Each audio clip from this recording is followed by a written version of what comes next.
All right, welcome in. It's a Tuesday edition of the Sports Huddle on SEMO ESPN Radio, Southeast Missouri's sports leader. We're broadcasting from the Yuengling Sports Huddle Studios. Yuengling is the iconic American lager, America's oldest brewery. Yuengling, Eric Shawn, and the lead singer of the Mike Rennick Band, Mike Rennick, in studio, and we invite you to join us here in the huddle. Our EBOMD huddle hotline number 573-334-1220,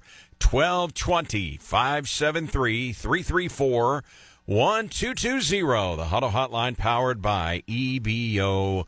And if you have a smartphone, you can listen to this station. Take us with you wherever you go. Just go to your app store and download our free app. It's the SEMO ESPN app. It's got the Listen Live link, links to our contests and promotions, the latest breaking news, the latest radar weather forecast, and a link to our podcast page. It is free. It is the SEMO ESPN app. A lot to get to today. Mike Rennick in studio. This is not your last appearance of the week. I think you got one more schedule. So yeah. It's we got to jam it all in today. Early vacation this week. Oh man, just it's a busy time of the year. Yeah, yeah, busy time of the year. A lot going on. And as far as you are concerned, the St. Louis Cardinals, I think they're right back in it. I mean, you fall behind on the road at Coors 2-0 with a rookie pitcher on the mound. That's a gut check, and I think it turned everything around despite the 3 losses in Arizona. I love the optimism, Eric. Yeah, that's why you're wearing the red hoodie or quarter zip today. You came in with a lot of optimism, which yesterday was kind of a downer day here. We were just piling on the Cardinals, and here we go. We got a win to kind of bring a little smile to our face this morning. Well, Derek Gould put an interesting piece on STL today, St. Louis Post-Dispatch, kind of going through the career of John Mozeliak, who got his start basically out in Colorado. And so he is out there. He's got family out there. So he held a little pregame presser prior to last night's victory. Yeah, Mo did. Okay. John Mozeliak was there. And if you read the story, you can find out about, how he cut his teeth with the Rockies, even through batting practice one day out on the field. I think it was at Mile High 93 before they opened Coors Field in 95. So anyway, cut his teeth there, kind of going through the embryonic stages of John Mozeliak in professional baseball. And Mozeliak basically said, after the embarrassment, which was Arizona, he didn't use that word, I did. Clearly, the team had about this much fight in them, and we're going to be sellers. So the expiring contracts, they are listening right now. And, of course, those expiring contracts are Ryan Helsley, Phil Maton, Steven Matz, and, of course, the guy who's going to bring you a lot in return, Eric Fetty. So those are the expiring contracts, going to be listening to offers there. And my thought process is everybody should be available in a St. Louis Cardinal uniform. Now, there are some that have no trade clauses. Wilson Contreras falls into that category. Obviously, Nolan Arenado falls into that category.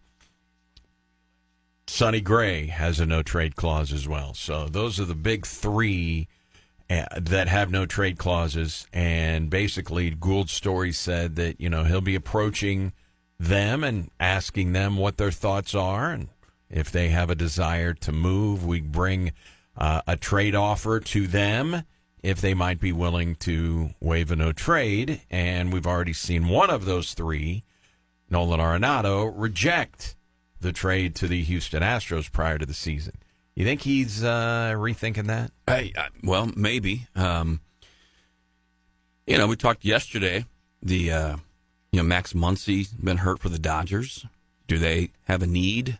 They're scuffling a little bit, obviously, coming off the sweep at the hands of the Brewers.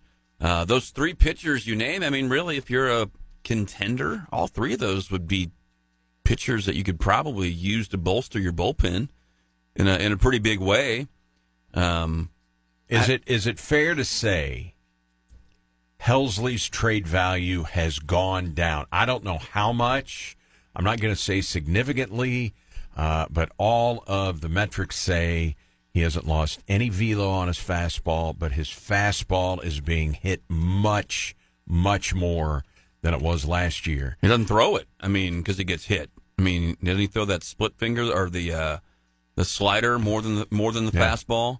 What was the series at home that he botched a couple late inning games? Yeah. Blew 2 saves in one series, I think. Yeah, I mean, it seemed like that. That's where I think you'd mentioned it shortly after that series, and I thought the same thing. That, man, if you were going to trade him, you didn't want to see that happen. It would have been nice to maybe trade him prior to that happening. But no, I would agree. I think his value's gone down.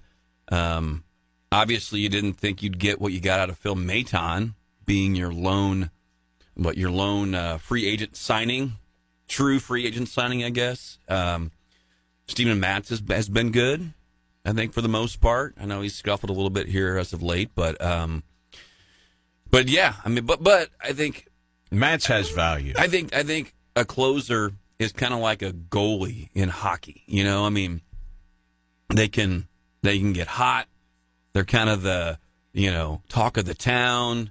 Everybody wants them, but there's a shelf life there, and maybe not all closers. I think some obviously have obviously been able to do it for quite a long time. So maybe a team decides, hey, you know what? Let's get Helsley in our bullpen, and we can figure out a way to to make him help this team. Maybe he goes and he's a setup guy or eighth inning guy or something like that. But I would say there's still a team out there that would want to take a shot at him. There are closers available out there on the market. MLB, or I should say ESPN.com, Jeff Passan, Kylie McDaniel put together a list of the top 50 trade deadline candidates.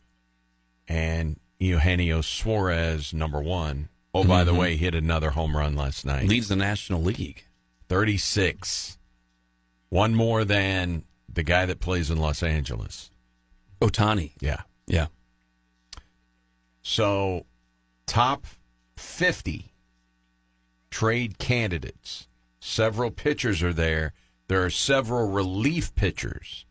Johan Duran for the Minnesota Twins, number 6. Emmanuel Clase, number 7. In terms of their top 50, Cade Smith, reliever for the Cleveland Guardians. Griffin Jacks, Minnesota Twins, a lot of Twins on the list. Ryan Helsley, ranked in the top 50, checks in at number 27. 27. Of all players. Of all players, Nolan Arenado, 26, in front of Helsley. Boy. Helsley, this is the write-up on Helsley. Helsley had the 4th best WAR among relievers last season and is in a contract year, but has been notably worse this season. These are just reporters putting this together.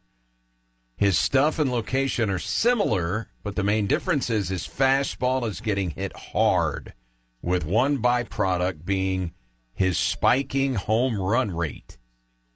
Best fits for Helsley, they say, Dodgers, Phillies, Yankees, Tigers, Mets. Dodgers, Phillies, Yankees, Tigers, Mets. Phillies definitely need help in that bullpen. Yeah. It's interesting to see him, as you say, struggle with that fastball, considering it's the same velocity. Now, to my just, amateur scouting eye, it's as straight as can be. I mean, it doesn't seem like there's a lot of movement on it, which I know a lot of times is, makes it much more difficult to stand in there on a 100-mile-an-hour fastball. But location's been an issue. He gets, he gets behind or he gets ahead, and then he gets the count worked on him, and he gets behind, and it seems like there's always a runner on base with a walk or something along those lines. So, but again, I think a team would be willing to take a flyer on him and see if a change of scenery might help. I'm surprised about Arenado. Is that all about defense? I mean, is that basically the write-up for him? Is it all that he has, Gold Glove defense? And he had a good night last night hitting, but there are, by the way, there are 7 relief pitchers ranked higher on that list than Helsley. Okay, well, and they've got the chance of trade, and they put a percentage in there. Ryan Helsley, 60% chance he gets traded. If he doesn't, Cardinals get nothing. Yeah, they get nothing. Potentially a draft pick. Come on, he'll go somewhere. He'll go somewhere. You would think. Yeah. Just what are you going to get back? So those who were making the case to trade Helsley in the offseason, looking pretty. Here you go. Looking like that was maybe the smarter route. Maybe somebody could line up and say, we love him, and give the Cardinals a nice package. Chance of Nolan Arenado being traded, according to ESPN.com, 30%. The write-up on Arenado is around a career best in strikeout rate and is still an above-average defender, but his power and patience are trending down to around the worst of his career. He's a solid starter, but no longer a star, and the team taking him on a deal would have to pay him like a star. Potentially complicating any deal is his no-trade clause. Any interested teams listed? Just best fits: Yankees, Tigers, Brewers, Mariners. Wow. Brewers, who won their 11th consecutive game last night. Well, they won't trade to the Brewers, I wouldn't imagine.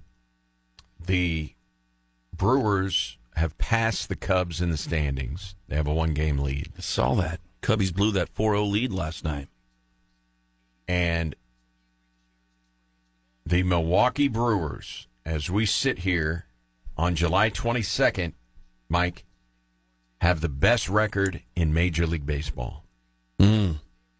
And the best record in the sport. Well, and one big reason is because the Tigers lost to the Pirates. So they've each got the same amount of wins, but the Tigers have one more loss. Did Skeens get the win last night? Tigers got shut down by Skeens, 6 scoreless. They scored him 3 runs. Wow. He got a win. They won 3-0. I watched that game, and I mean, he's filthy. There were a couple of times they had guys chance to score. They had first and third once, and Skeens just got the strikeout.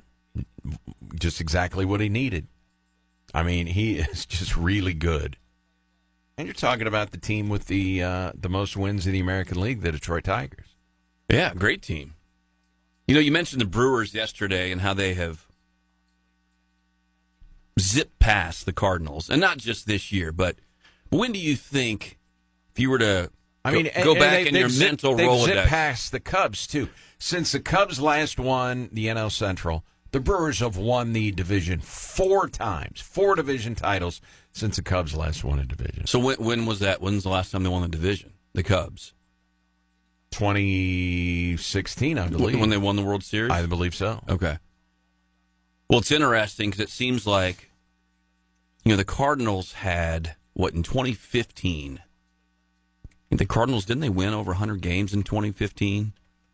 I believe were they eliminated by the Cubs that year in the playoffs? The Cubs last won the division in 2020. I want to make sure I get that right. Okay. Yeah. And that was kind of a quirky year. Yeah. From a baseball standpoint.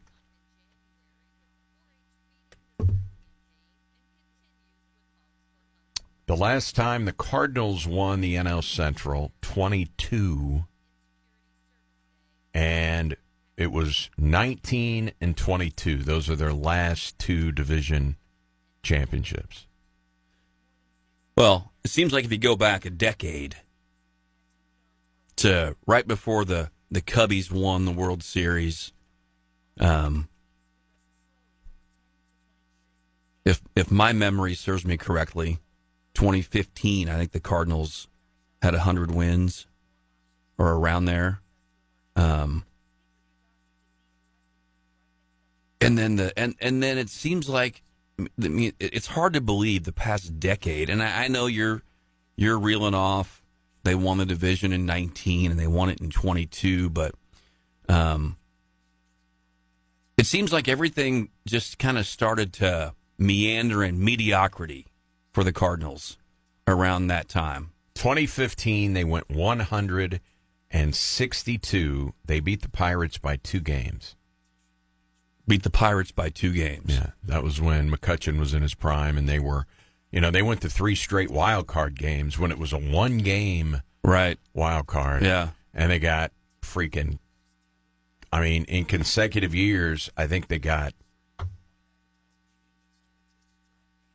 Bumgarner, Jake Arrieta, and I forget the other year. They just got these, Cy Young aces, and they lost all of them. The Pirates just ran into some very tough luck, and then eventually they went to 2 of 3 in the wild card. But by that time, the Pirates were, road darts. Yeah, Yeah. But look at the Cubs and the Brewers. Over the last 10 years have just made a complete different commitment to winning or strategy or whatever the case may be compared to the Cardinals. And you mentioned the quick nature in which Milwaukee has zipped past the Cardinals. It feels like it was just kind of yesterday, but it's been in the making, for quite some time, and had the kind of always felt like maybe as a Cardinal fan that the front office was, kind of meandering in that mode of not spending a lot of money, keeping a competitive team out there, but not making necessarily the big push to, get the players that were going to take you over the top on a regular basis. I don't know. It's been a tough decade if you're a Cardinal fan. Even those times when you made it into the playoffs, I think you felt like, well, we just don't quite have, the star pieces to get us all the way to the top. And when they did, with Goldschmidt and Arenado, top 3 MVP, Jose Quintana was cruising in the wild card game against Phillies. I got to go get him. Can't let him go through the lineup third time. Yeah. Lost that one. Helsley had a bad finger. They blew that and got swept right out. And that was it. That's the end of the playoff run. So tell me if you think this is relevant. Okay? Before we head to the EBOMD Huddle Hotline. 2022. Not a super long time ago, right? Right. St. Louis Cardinals. Home attendance. Ranked in Major League Baseball. The Cardinals were number 2 behind the Dodgers. 2022. Then 2023. The Cardinals slipped to 4th. Terrible year. Last year, The Cardinals finished 7th in attendance. As we sit here this morning, where do you think the St. Louis Cardinals rank in home attendance in Major League Baseball? I know where they sit. 16th. 17th. 17th. 17. Even worse. 17. Lower half behind Texas, Milwaukee, Arizona, behind the Rockies. Just giving you some of the teams that are and that's the lowest since what, like the mid 90s? Yes, I think lowest home paid attendance, whatever the specific I think it was definition is. 96, 97. Yeah, those years. Yeah, that's a long time. The DeWitt family bought the Cardinals 96. Yeah, so pushing what, 30 years. 18th. It's hard to believe. What are Cardinal fans saying by going from 3 years ago number 2 in the sport to this year's 17th? Well, I think it's easy to say that they're saying we don't like the product on the field. You know, we don't like the direction of the team. And what is the direction? I think that's kind of the point of what I brought up earlier is, like, what's the direction of the team? You know, are we it's always just kind of been, you know, 1 foot in, 1 foot out as far as, you know, what the team is about and what the season's going to be about. I know they didn't probably expect to have Arenado decide to stick around this season. I know the plan was to, you know, try to get more at bats for the Nolan Gormans and those types of players on the team, so we can see what we got. Are these young guys legit, or are they being blocked by veteran players? You know, that sort of thing. So I know that probably didn't, you know, help the plan, so to speak. But I think it's pretty obvious. I mean, last couple of years have been not good, and they're obviously playing a little bit better this year, but the fans don't care right now. How much also do you think it's a statement of John Mozeliak fatigue? No, I think definitely. Yeah, I think that's definitely the case. Ready to probably see him move on, and it's probably time for him to move on beyond just, you know, the win-loss record. Time to have a new vision, new voice to lead the team. I'd be curious to see what happens. Does Marmol go with Mozeliak as well? You know, what's going to happen there? A lot of question marks, but I think you're also a little bit, if you're, you know, it's unfortunate that the Cardinals drafted so high, because it shows that they obviously didn't play well, but I think about, you know, what is to come, what the future could be. I think we got to get to that future, you know. And also, philosophy change in the draft, because Chaim Bloom was in charge. Yeah. Not Mozeliak. This is future. This is Chaim Bloom. So what was their philosophy change in the draft this year? Power guys. Power arms. That have swing and miss. Yeah. When's the last time that there's been a starting pitcher in the Cardinals rotation that was swing and miss? Sonny Gray has a good strikeout rate. He does. Other than that, Liberatore has the second best strikeout rate. Fetty, Palante, Michaelis among the lowest in baseball. Yeah. And Liberatore in his last 8 starts, I mean, he went from 22% strikeout rate, and I think he's down in the 13% category. Clearly fatigue, which is why they skipped him. And you can make an argument maybe they should have skipped him a little earlier and got McGreevy up here. And if you're going to give Liberatore a little bit of a break, now you've got to think about Andre Palante. He is racking up more innings as a starting pitcher than he ever has. Both players, Liberatore and Palante. And Palante has been crushed the last 2 times he started. Well, if you're McGreevy, are you tired of getting jerked around between Memphis and St. Louis? I've got a quote from Oliver Marmol on McGreevy prior to him taking the mound last night. Okay. But first, I will hold for that. Are you taking calls? Well, yeah. Let's head to the EBOMD Huddle Hotline. Now, sometimes when you're trying to listen, somebody's driving, you got a cell phone on the other end. I was like, Chad! Hey, Chad! No! It's Ken!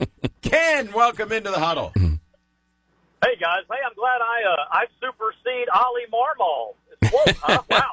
Now, we appreciate the call, Chad. Hey, no problem. Well, Missouri has now adopted the hands-free deal, obviously, and I think it was a warning last year. But I'm in Southern Illinois right now. They've had it for a while, and I actually got caught about a year and a half ago with a $160 ticket for that. I was driving in Mary. Anyway, it's a long story, but so anyway, I have to go hands-free, and I don't want another $160 ticket. You've got one of those cell phone holders, right, that sit up on your dash? I mean, that's the way to go. Well, it is. I don't have that. It is the way to go. But, hey, I want to, first of all, pay Mike a compliment. I've never heard your band. I've heard great things about them. But I was recently watching a couple of YouTube clips. And, man, on the one-hit wonder, Aha, Take On Me song, you nailed the high note. And that takes, that's a strain on the vocal cords and a strain on the, well, you understand. But you nailed the high note, man.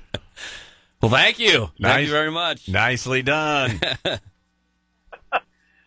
Eric, by my count, both you guys, by my addition here, I think we're 39 days away from Red Hawk football opening the season down at beautiful Centennial Bank Stadium in Jonesboro. I saw where they're doing some different things with their tailgating, and I don't know. I think they're picked 3rd in their division in the Sun Belt. They've been really good the last several years.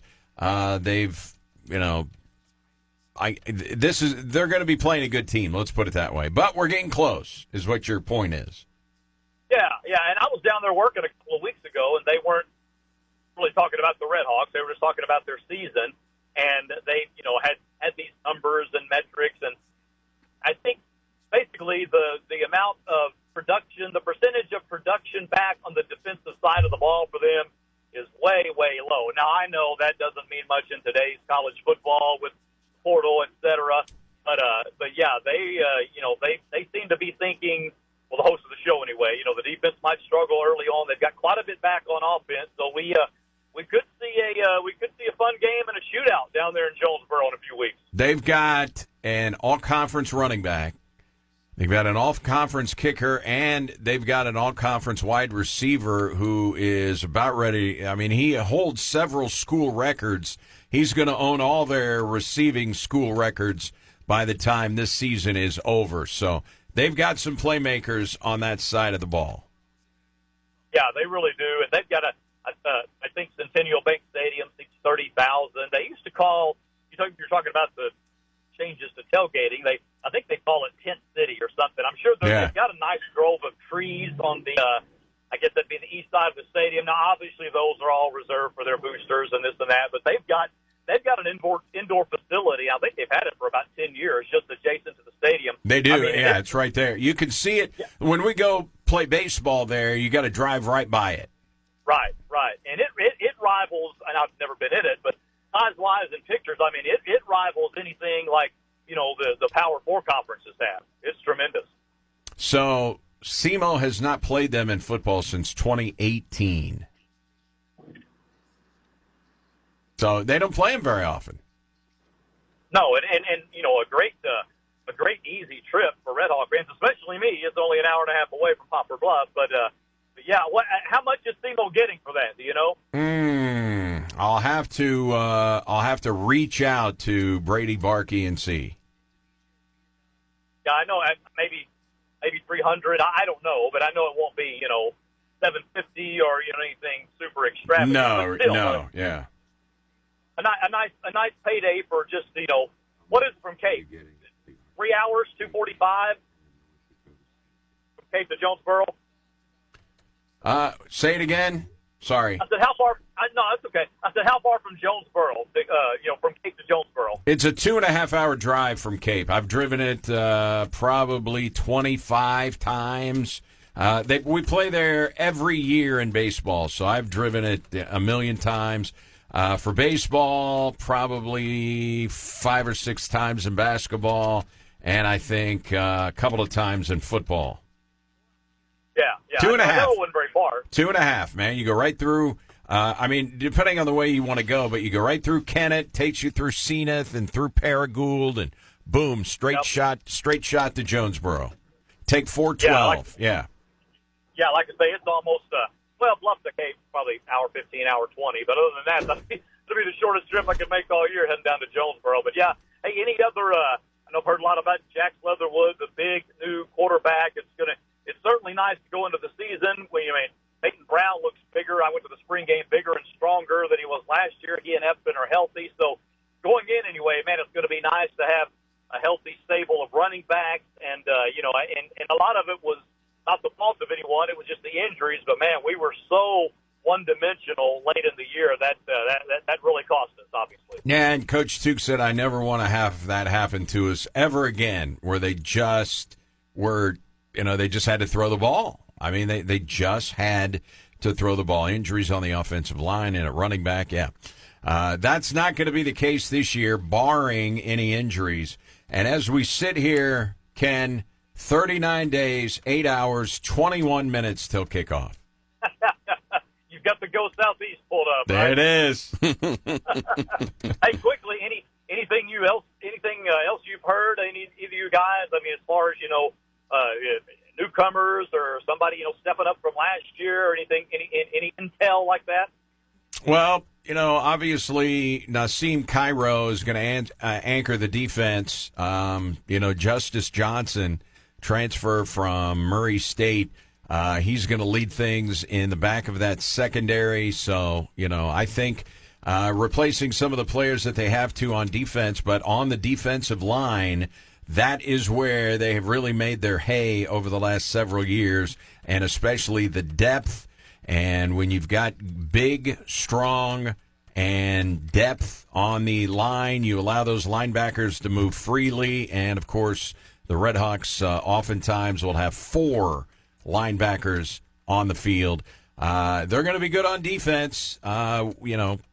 Jax Leatherwood, highly touted, but I think the offense is still a work in progress for 2 reasons. First of all, you've got a new offensive coordinator, and you've got a new quarterback who has not played Division I football here. So we shall see, and, it's going to be baptism by fire for Leatherwood. It's at Arkansas State for a money game, and then 2 weeks later at the Fargo Dome at North Dakota State, who was by far the number 1 preseason pick when the Valley, they just put out their preseason poll, and they are by far predicted to be the class of the best FCS conference in the country. Right, and North Alabama won't be a pushover week 2, and then I think, we got the Salukis at home week 4, and then Martin. So, yeah, that, as it seems it has been the last several years, but the front part, the first few games of that schedule is really loaded, pretty brutal, actually. Very hard. I don't know what SIU's got. I think they're preseason number 6 in the Valley, which means, by the time we play them, they could be ranked. I mean, they usually have 5 or 6 teams ranked every week in the Missouri Valley Football Conference. Yeah, 6th in the Valley is nothing to sneeze at, right. Obviously, with the Montanas and the Dakotas. You ever been to the Fargo Dome, Eric? Never been there. Yeah, me neither. I would love to have put all the numbers together. I would love to make it out there, though. That's almost, especially for FCS guys like that, it's almost a bucket list thing to go to the Fargo Dome. Well, I don't think SEMO's ever played them in football. So yeah, I don't think anybody's been out there. Hey, and they're coming to Cape next year, correct? Boy, I have not heard that.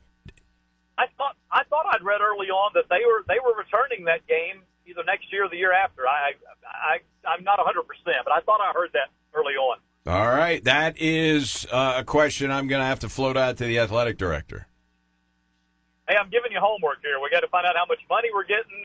Now we're talking return games. So sorry to put homework and extra stress on your already busy life. I've already sent the text. While we were talking, I shut my mic off and voice texted Barkey, so we'll see. I mean, he's probably in a meeting, but I'm sure we'll get the answer, and if we don't get it by the end of the show, we'll have it tomorrow.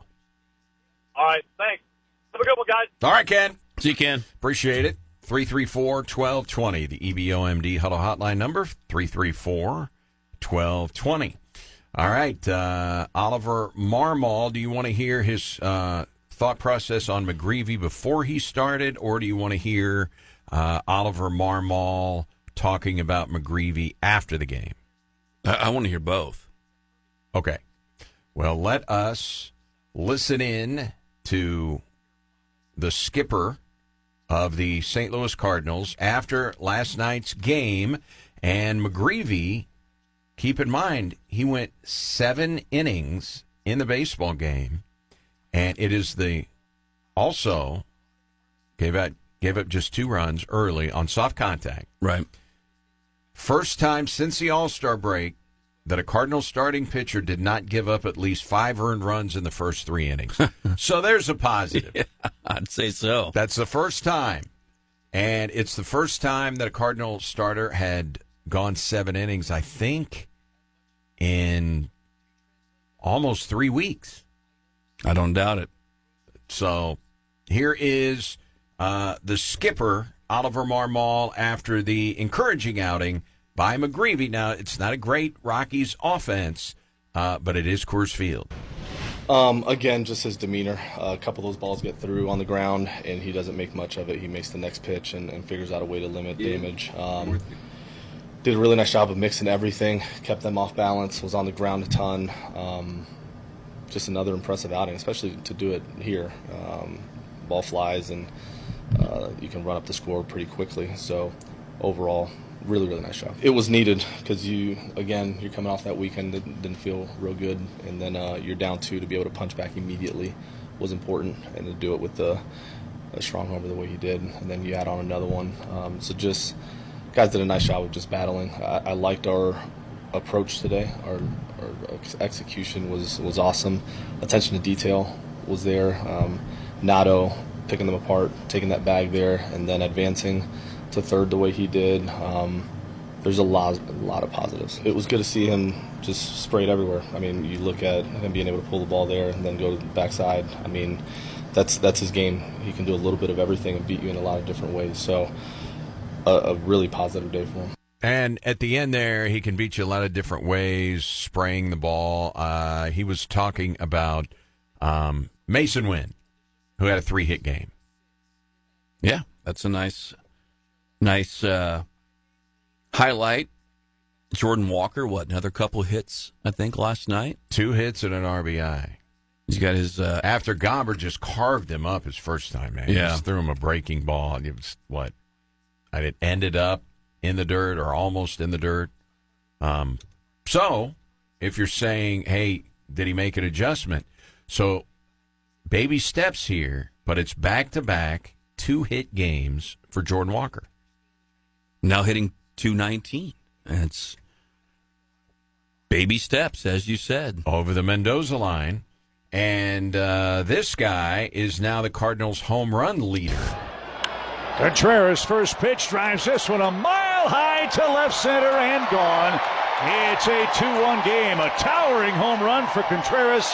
He now leads the club with number 13.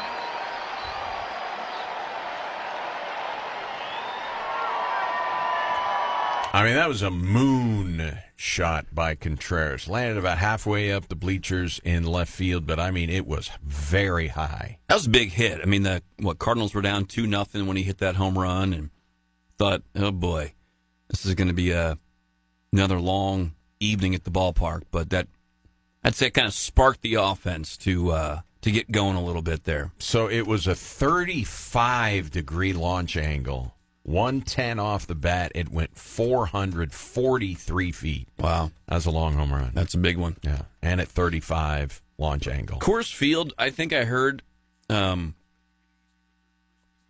the third oldest ballpark in the National League. You said 95. 95 it opened up? Yeah. Just doesn't seem like that it's that old. Obviously, you've got Wrigley Field and Dodger Stadium. Those are the oldest. Yeah.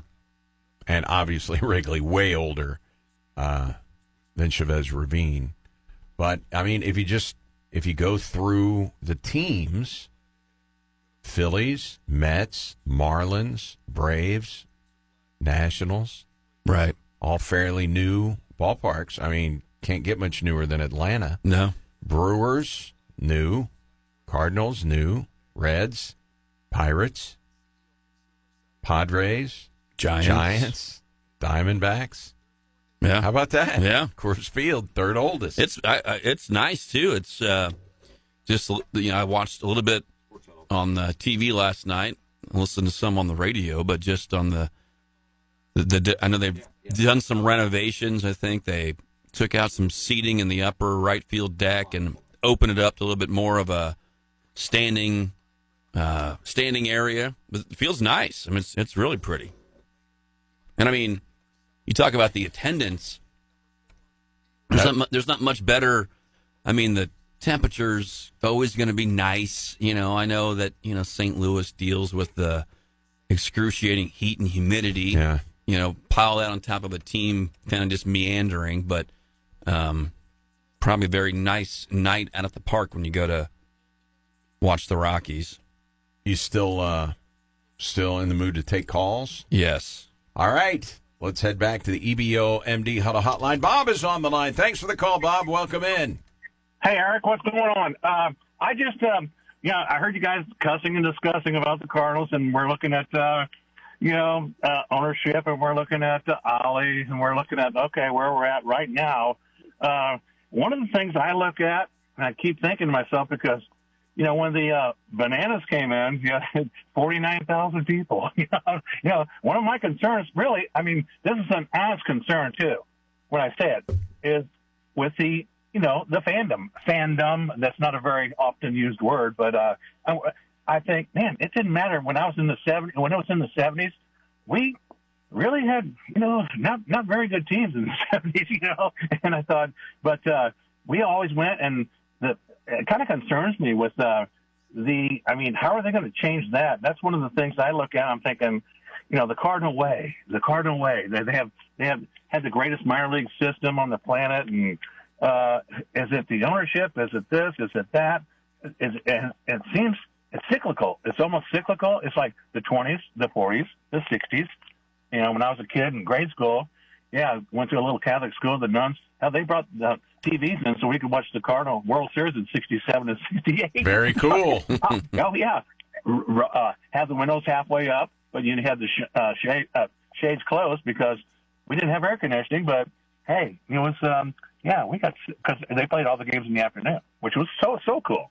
But then in the 80s, year I graduated, they beat the Milwaukee Brewers in the 80s, and then, we're getting back together again here. And then the 2000s, it took them to the 2000s again. So what is it?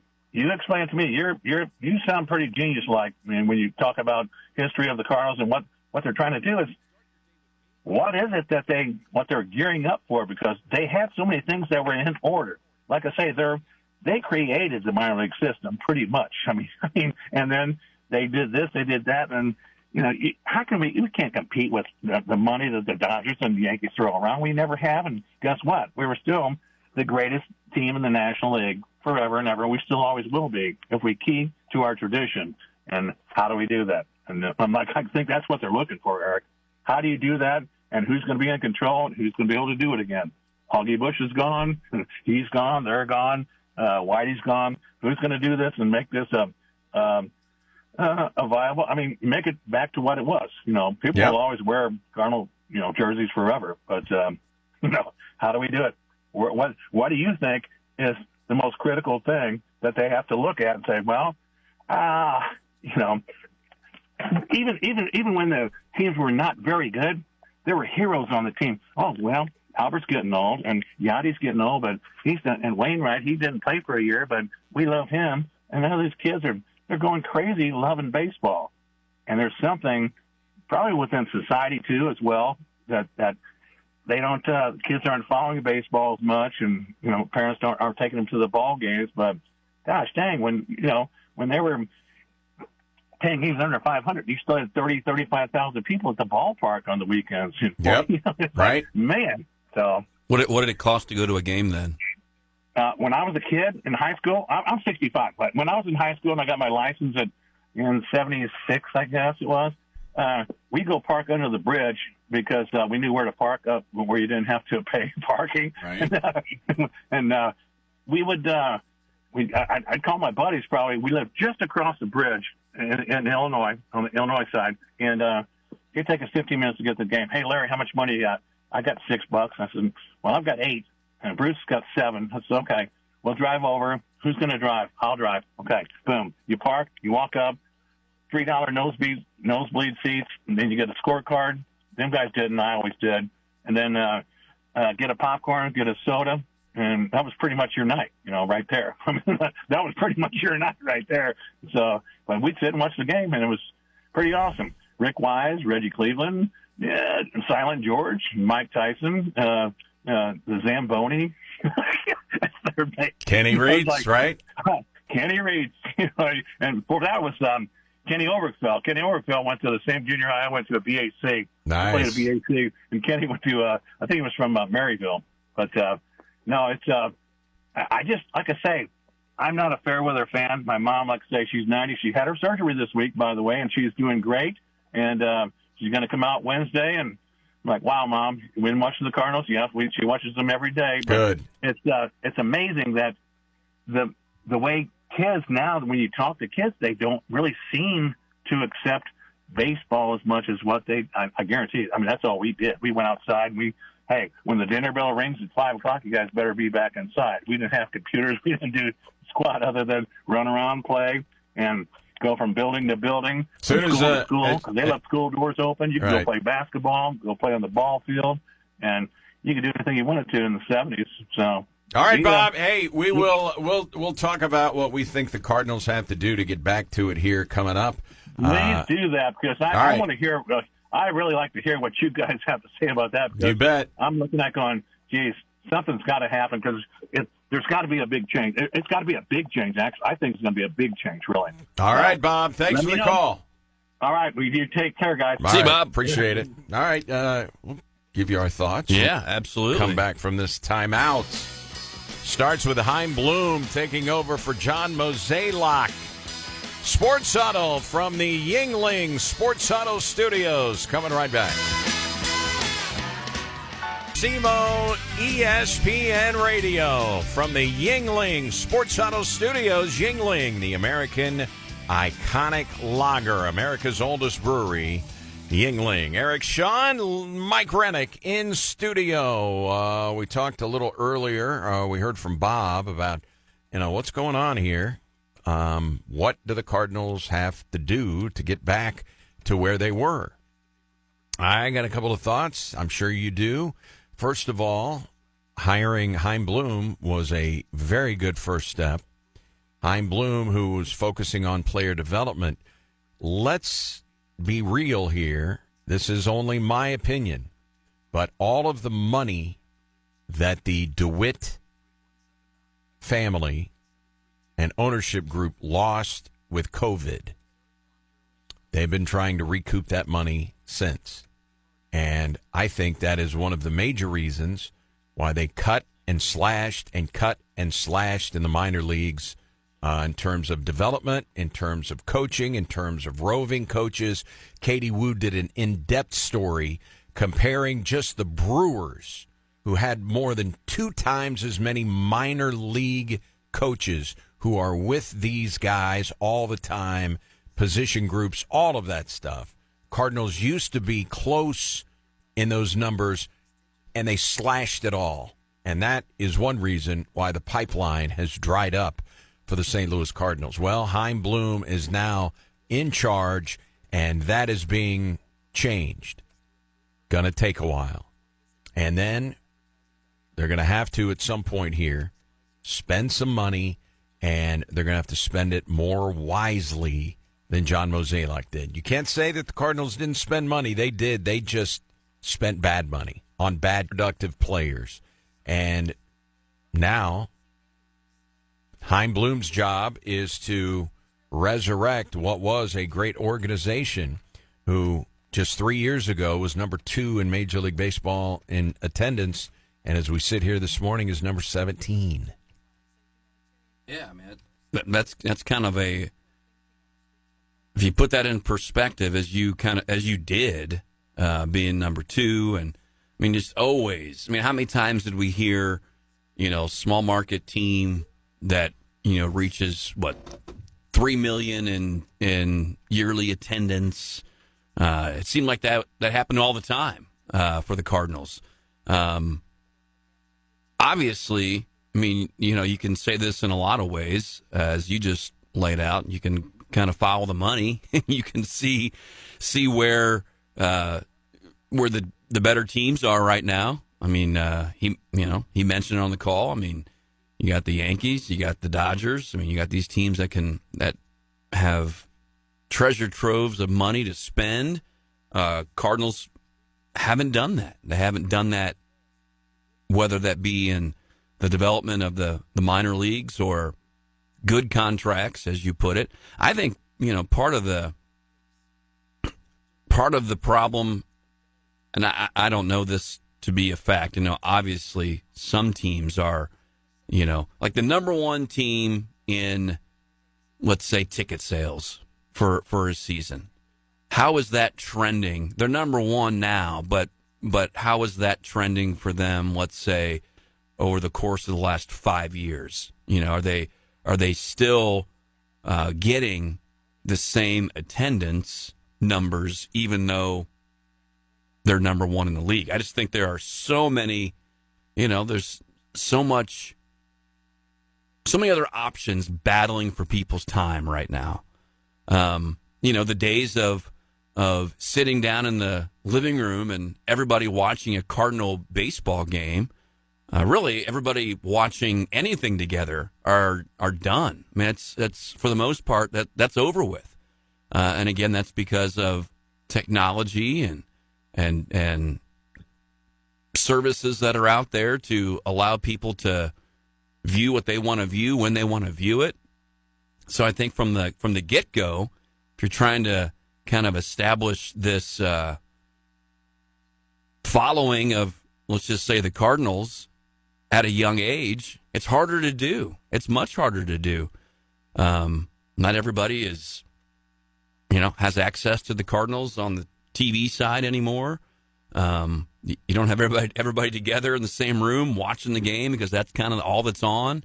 All those media consumption habits have just shifted in a lot of different ways, especially on the video side, and it makes it tougher to kind of ingrain in maybe a younger kid early on that, hey, this is the Cardinal way. We follow the Cardinals. We're gonna. And then I mentioned, I asked them how much it costs to go to a game. I mean, all the prices have obviously soared and increased. I mean, still cheaper than all the other sports. To and take that a may family, be. That may be. Yeah, that may be.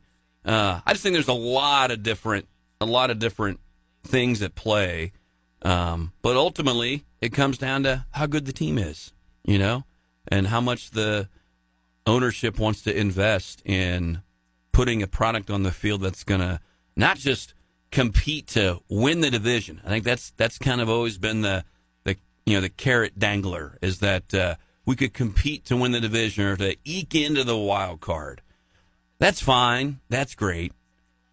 But as a Cardinal fan base, you want championships. You want World Series championships, and that's the barometer. And that obviously takes, if you want to do that, you got to be able to invest the money to make that happen.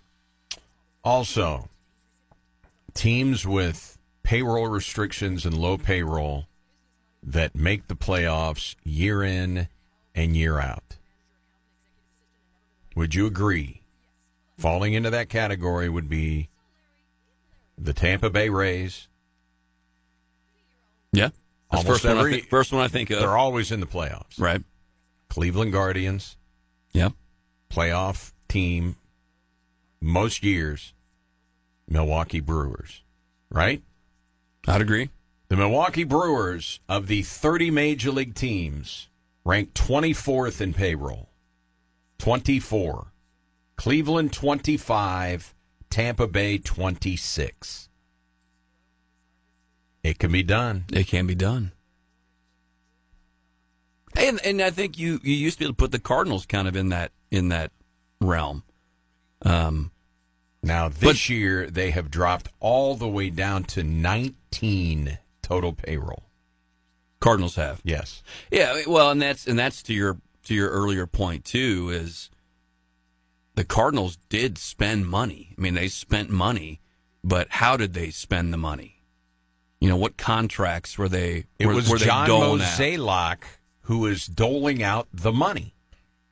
And the last time the Cardinals were flourishing in home attendance, 2022, okay, where they were second in Major League Baseball, they were 10th in payroll.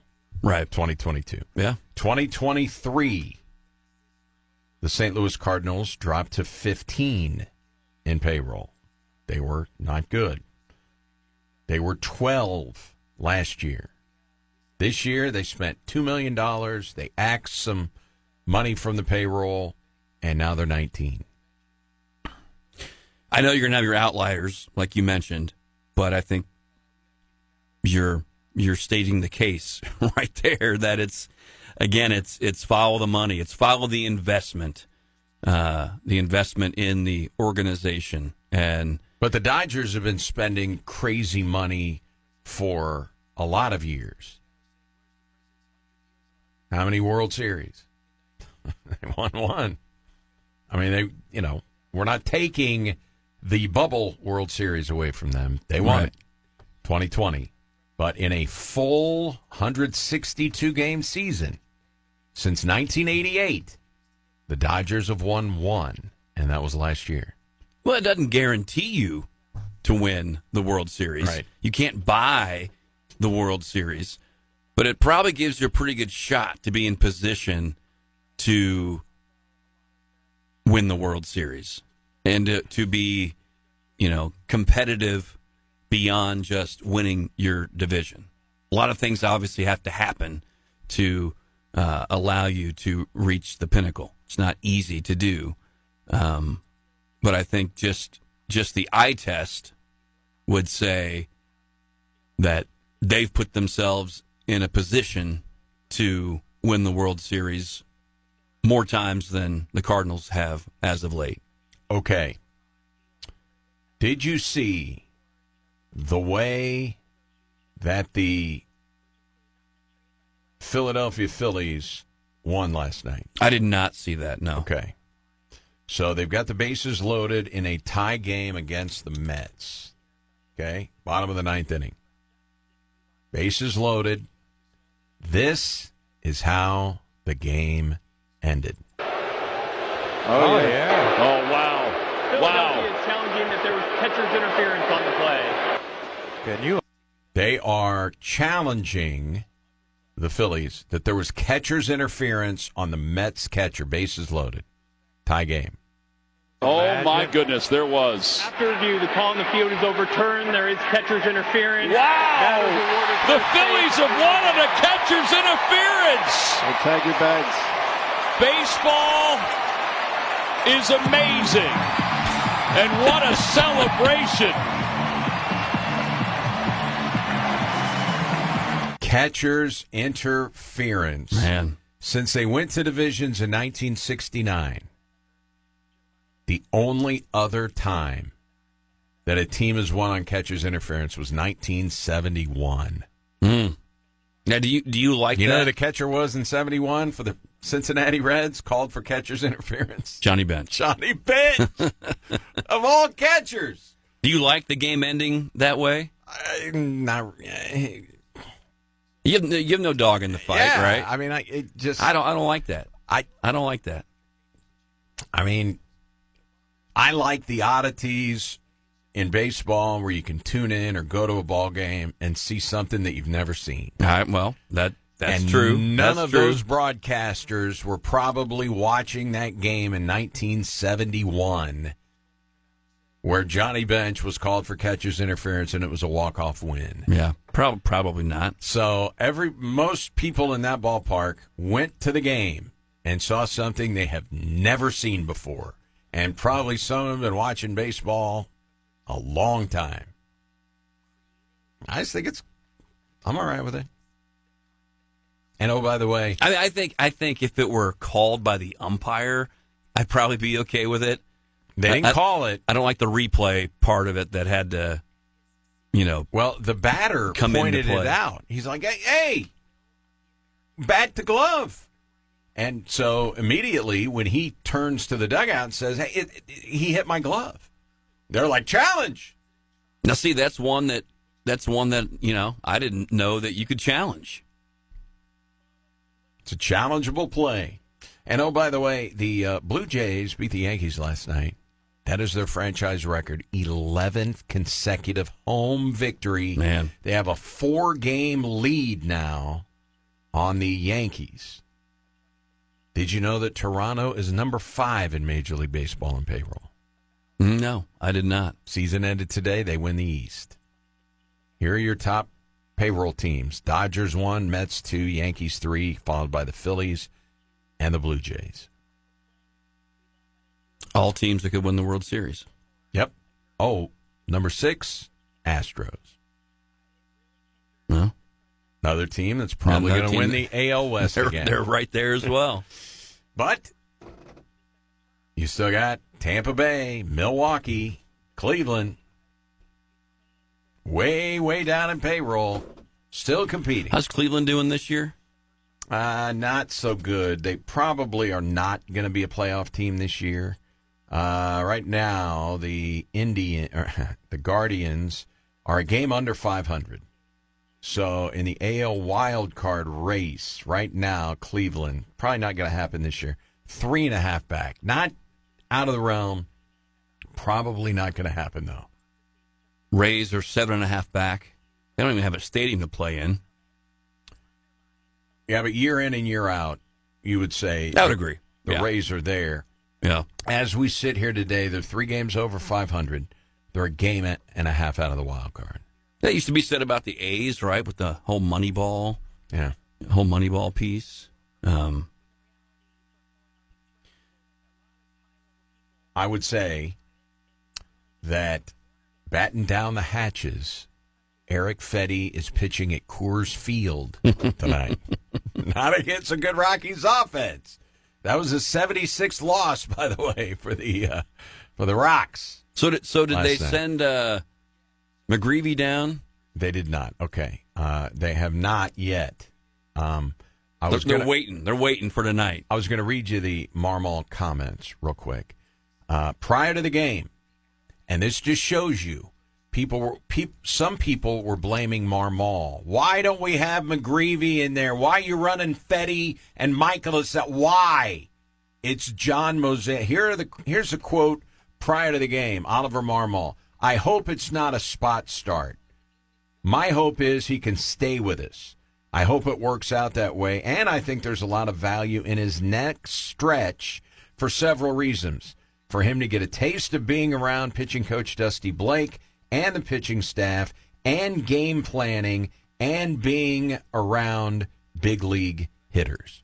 Just one more piece of evidence that Oliver Marmol has been stumping to get McGreevy up there, and John Mozeliak is the one who has not been doing it. You've got to think now he's here to stay. Well, especially if Mozeliak, said that they're going to be sellers, then what does that say for the rest of the season? And wouldn't you think there's a darn good shot he's going to be in the rotation next year?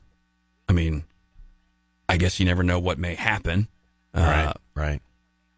But yeah, why not give him a taste? I always like it. More of a taste. I'm a fan of the taste. Let him have the rest of the season. Yeah. All right. Hello to the radiant and ravishing Dawn Sean. We had a little air conditioning issue, so she was talking with the AC people that came out there. I think everything's good to go now. So she was not able to get her nap started after her 12-hour shift until just a few minutes ago. So I hope she has a wonderful day. You got big plans tonight?